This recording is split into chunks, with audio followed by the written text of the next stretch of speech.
En estos 65 años de revolución se han acumulado grandes logros y también se han enfrentado problemáticas enormes, ¿no? En lo que es la creación del socialismo cubano. ¿Se puede hablar de socialismo cubano? Es una pregunta muy compleja, porque nosotros seguimos apostando por un proyecto socialista, comprendiendo que se trata de una transición y por tanto estaría lleno de conflictividades, desde el mismo Estado como territorio en disputa hasta la nueva reconfiguración clasista en la sociedad cubana. Todo está en un momento de transición en Cuba, en un momento muy complejo. Yo creo que tomamos medidas, iniciamos un proyecto que aseguró una mirada para un camino socialista en Cuba, pero realmente hay una reflexión muy profunda que creo que evitamos y que hay que asumir, que es muy dura, que es como un país en soledad, no solo porque está bloqueado, sino porque el mundo no construyó un proyecto socialista, se inserta en un mercado global completamente subsumido a la lógica financiera neoliberal, completamente dominado por las transnacionales, y sigue siendo socialista.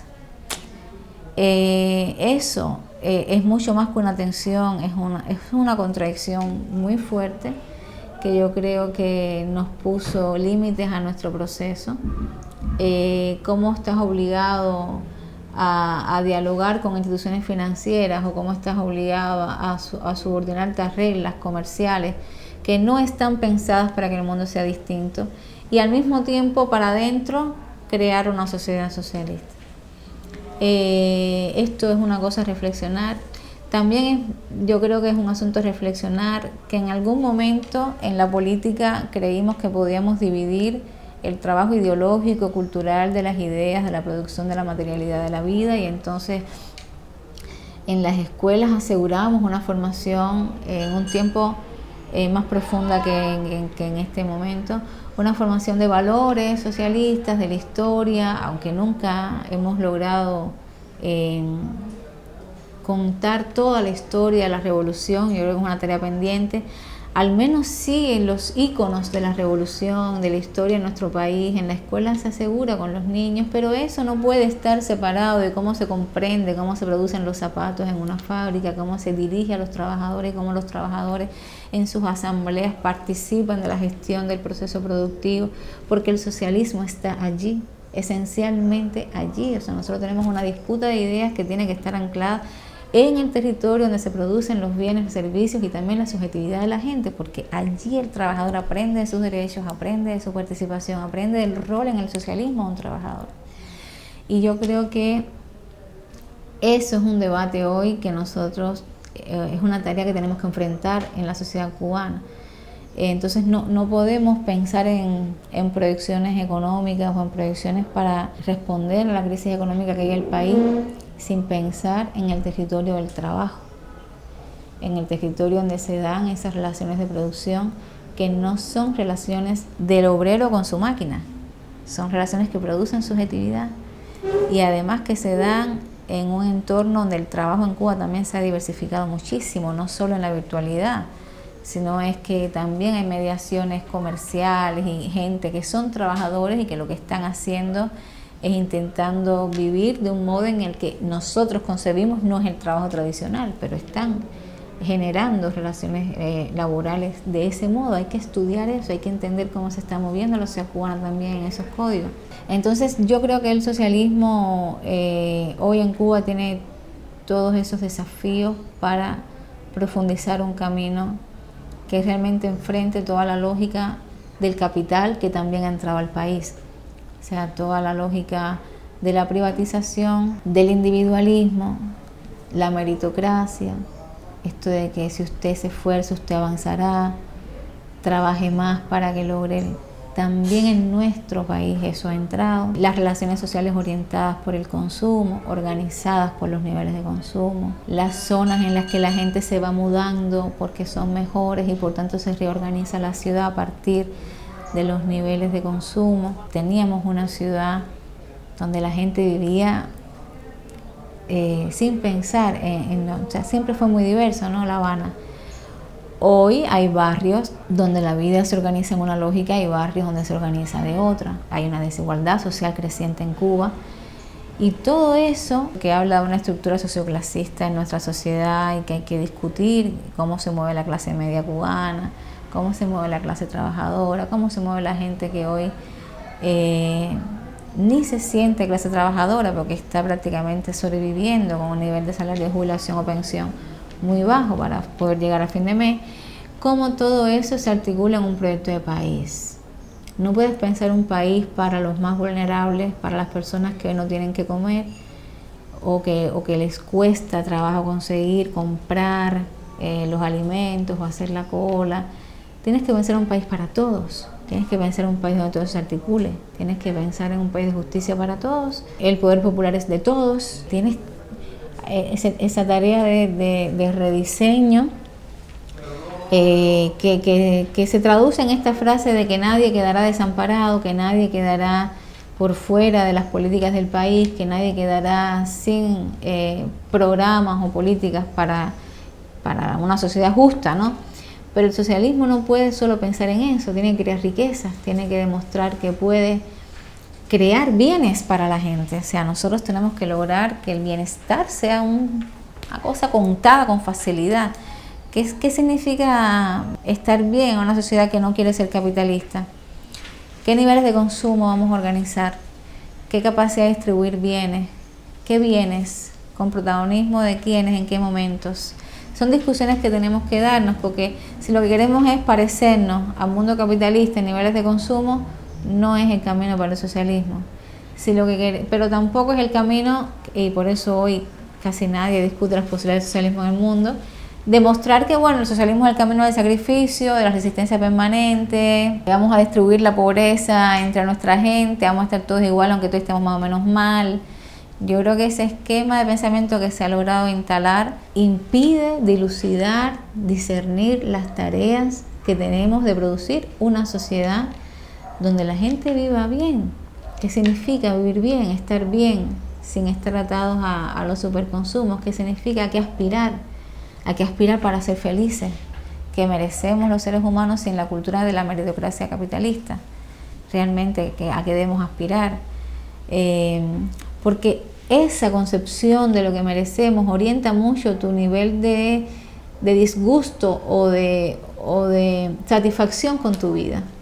O sea, a partir de lo que tienes o no tienes. Entonces hoy vamos a salir a discutir con cualquier joven cubano qué aspira para su futuro, qué quiere. Y vamos a pensar, a lo mejor la gente puede, yo creo, estar pensando que viajar o tener un carro o tener determinadas cosas sin las que no se pudiera vivir. Y yo creo que es una discusión que tenemos que darnos como sociedad. ¿Qué realmente puede hacer feliz una sociedad como la nuestra?